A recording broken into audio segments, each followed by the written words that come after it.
Hello, everybody. Welcome back to the Mindful of You podcast. This is episode 77, Lessons from Inside Out 2. So, a lot of people are talking about this movie, at least right now. I'll be a little bit behind the game by the time this episode released, but that's okay. I saw this movie about 2 weeks ago. They were running like a deal with my work, so I got to go for really cheap with Ben, and it was super fun. I love going to the actual movie theater because I love movie theater popcorn. One thing that was a little weird is they did that thing where they're like Dolby audio or whatever, and it was like super loud and like the audio sounded really good, but then when the movie started it didn't sound good. So I don't know if it was the theater or if the movie was mixed weird or what, but I got used to it with time. But it was just weird that they like bragged about the audio and then all of a sudden the audio wasn't good. But yeah, so that was a bummer, but it was still a good movie. So before I jump into lessons from Inside Out 2, I wanted to share my overall thoughts about the movie in general. As somebody who's like invested in mental health, I think it's great that they're making movies like this that like, especially for kids, like we're talking about anxiety and your feelings and stuff like that. I think it's a great step in the right direction. As a theater major and a storyteller, it wasn't actually my favorite movie. I really enjoyed the first movie quite a lot. The first movie was really good. This one was still good, don't get me wrong, but I felt like it was and this isn't the first movie I felt this way about. Like, I feel like Disney is headed in this direction / movies in general, where it felt really like message and moral heavy, and the story wasn't quite as fleshed out as I thought it could have been.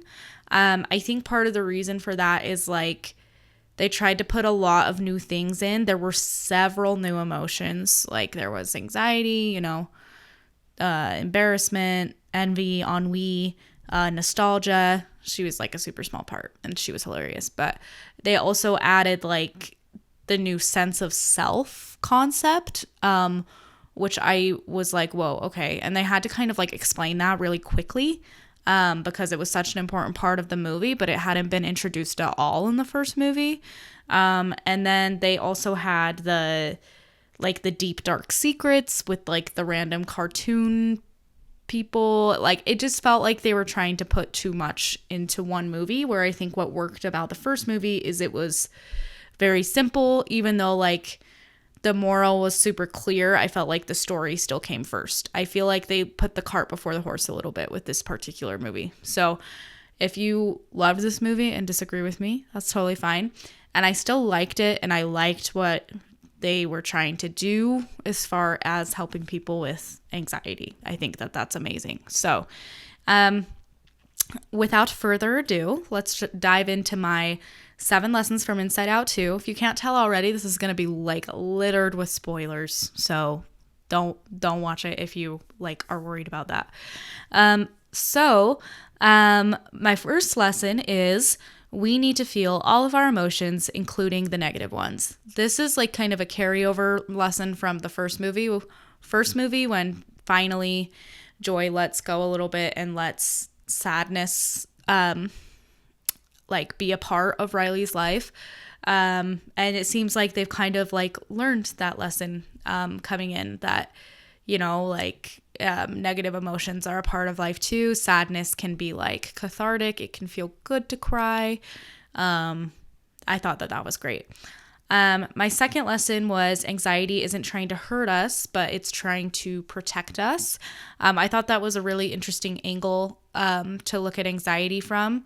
I saw an interview with Maya Hawke, the actress who voices anxiety, and she was talking about how, like, for her own anxiety, she likes to give it like a little voice, a little name, like somebody who is just trying to protect her and to help her, and it helps her like deal with anxiety at a less like intimidating / scary level. So I thought that was cool, coming directly from the actress. I think it, for me, this can be helpful too, kind of separating like your higher self from this really anxious part of you that's like, we need to do this, we need to do this, we need to plan for this in order to be safe. It can be helpful to kind of separate yourself from that, so you can look at it from a more like neutral standpoint and be like, okay, I am feeling this way, and the anxiety's like loud, OCD's loud, or whatever it might be, but they're just trying to help. It thinks that there's danger. Let's evaluate if there's actually danger. Okay, number 3, fear is what we can see. Anxiety is about what we can't see. So I told my husband before we saw this movie, I was like, I know they've got like the new character anxiety because like it's in the trailer, but I was like, it would have been interesting if like they'd let fear be anxiety. So if they hadn't introduced a new character, but if they were like, if the character of fear like just kind of like went into overdrive, like I kind of had that thought. So I am glad that they addressed how similar the emotions can be. And I liked how they explained it. It's a pretty simple explanation. I'm like, yeah, I think I agree with that.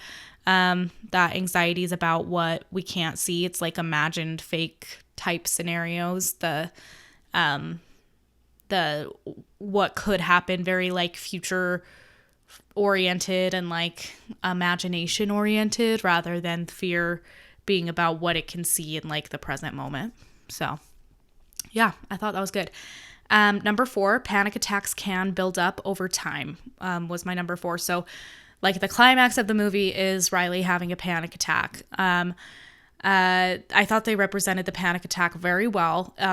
It felt really real to like what I feel when I have a panic attack.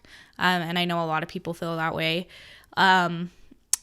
I don't think it always builds up like this, but you can see kind of through time what happened with Riley. Like she was kind of triggered by her friends going to a different school. And then she was but it didn't even start there. I think it started even more like at home. Like her parents were like, man, if you do super well with hockey, like you could get a scholarship. And like, and then they move on and they're like, her friends are going to a different school. She feels like she needs to impress like the new girls. She needs to impress the coach. She starts messing up in hockey.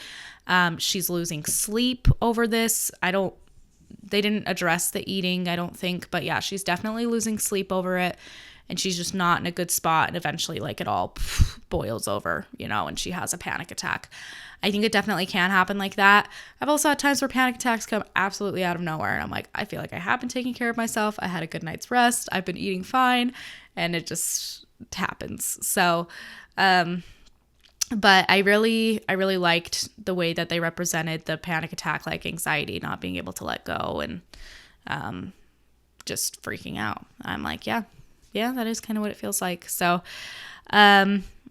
my number 5 lesson is no matter how good of a life we have, we can experience anxiety and depression. And then there's like a part 2 to this lesson, but I'll start with this. So Riley has like a super good life. She's got super loving parents. She's got good friends. She's good at hockey. She's got a full life.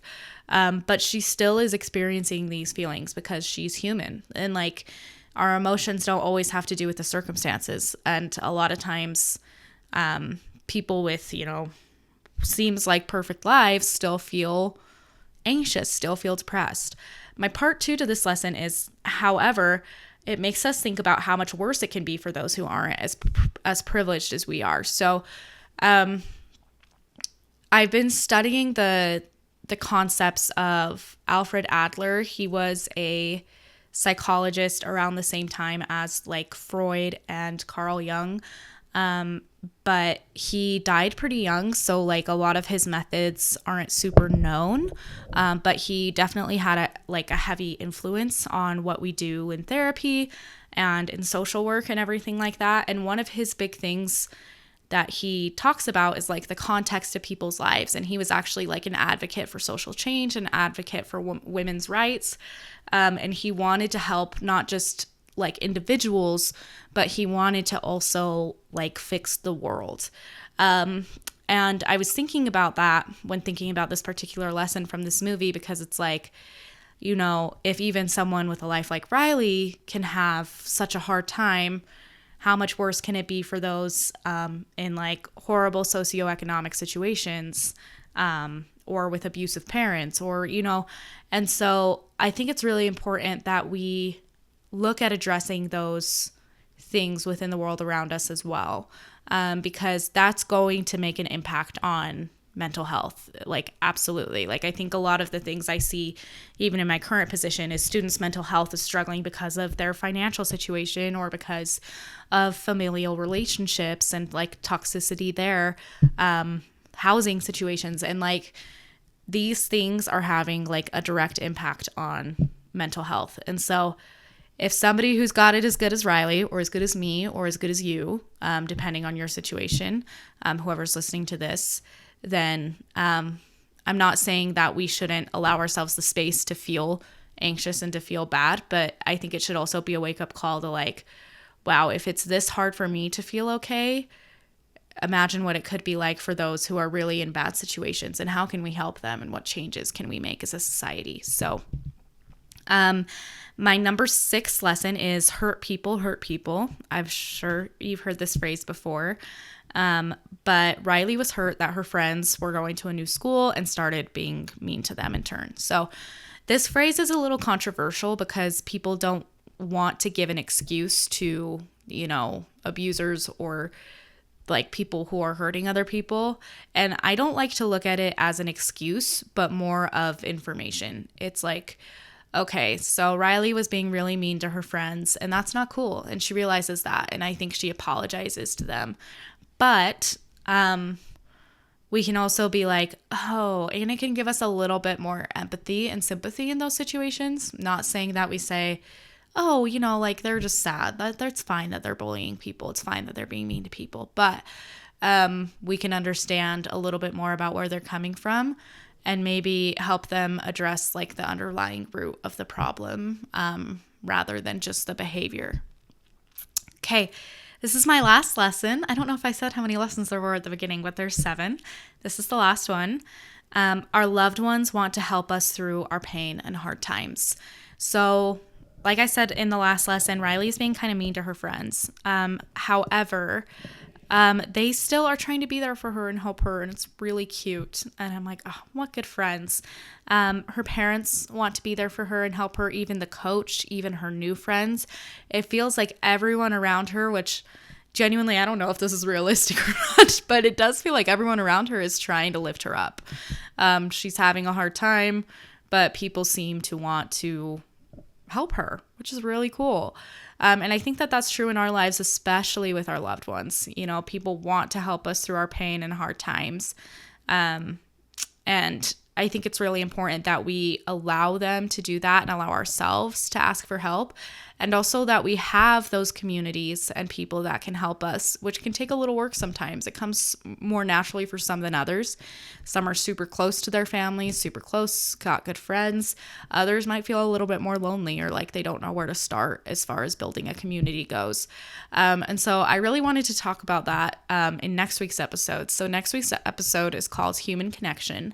And I'm going to share my thoughts on building communities and the importance of having people who are there for you, who can help you, who you can help, and living a more community-based lifestyle rather than such an individualist lifestyle. So I hope you will tune in for next week's episode. Don't get me wrong, I did like this movie, and sequels, in my opinion, are rarely as good as the first movie. So I'm not surprised that I didn't like it quite as much as the first, but there are some really great things to learn from this. And if you felt really seen and really heard by this movie, then I think it did its job. Okay, you guys have an amazing week. Talk to you next week. Bye-bye.